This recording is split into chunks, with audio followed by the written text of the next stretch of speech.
How to make your husband want you again after leaving. I get several variations on this question quite often.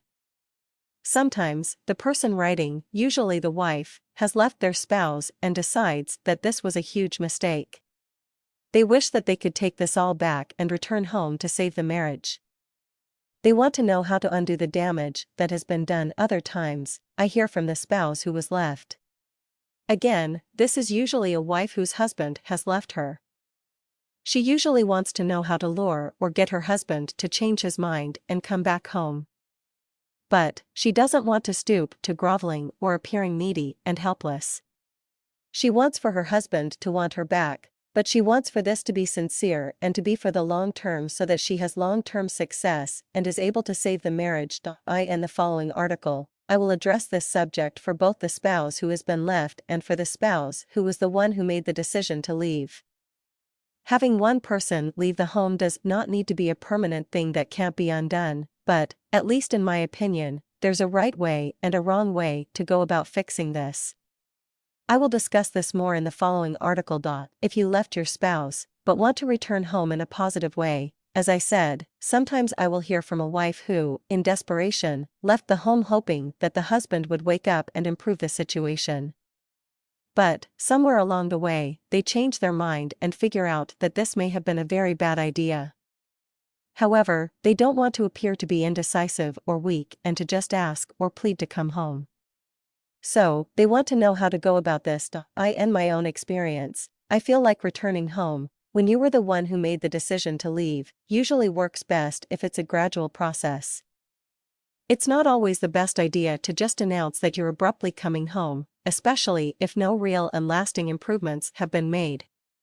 It's likely that, in addition to the issues that caused you to leave in the first place, you might also be dealing with the resentment that you left. So, it can be more effective to first set your goal as improving the interactions and the relationship between you quite gradually. Keep things light-hearted. Try to focus on the positive aspects of these interactions.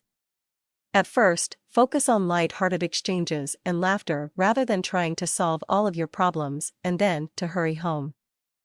Gradually allow for things to improve until hopefully it is your spouse who asks you to come home.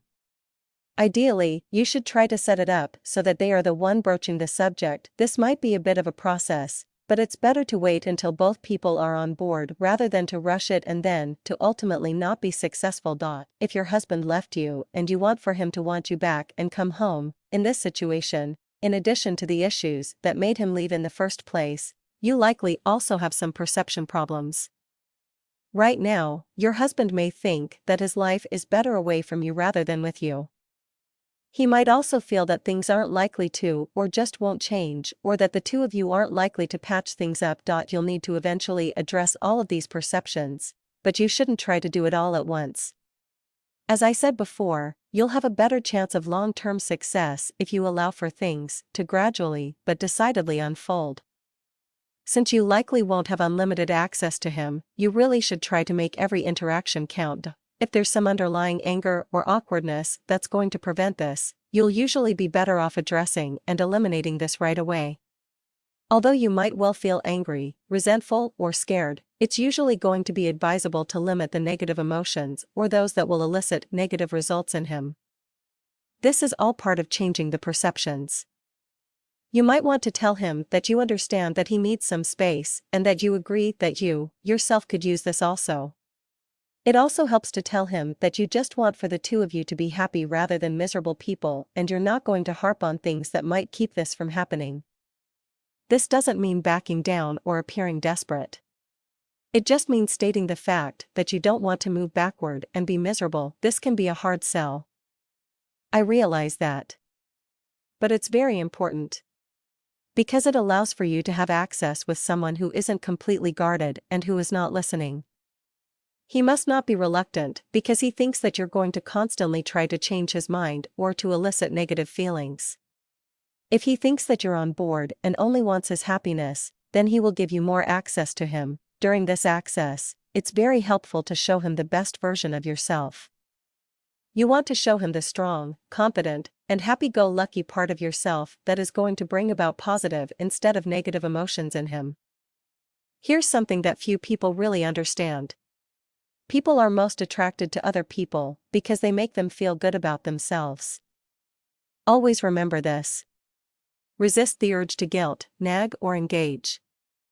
Try to set a better tone and then to move very gradually.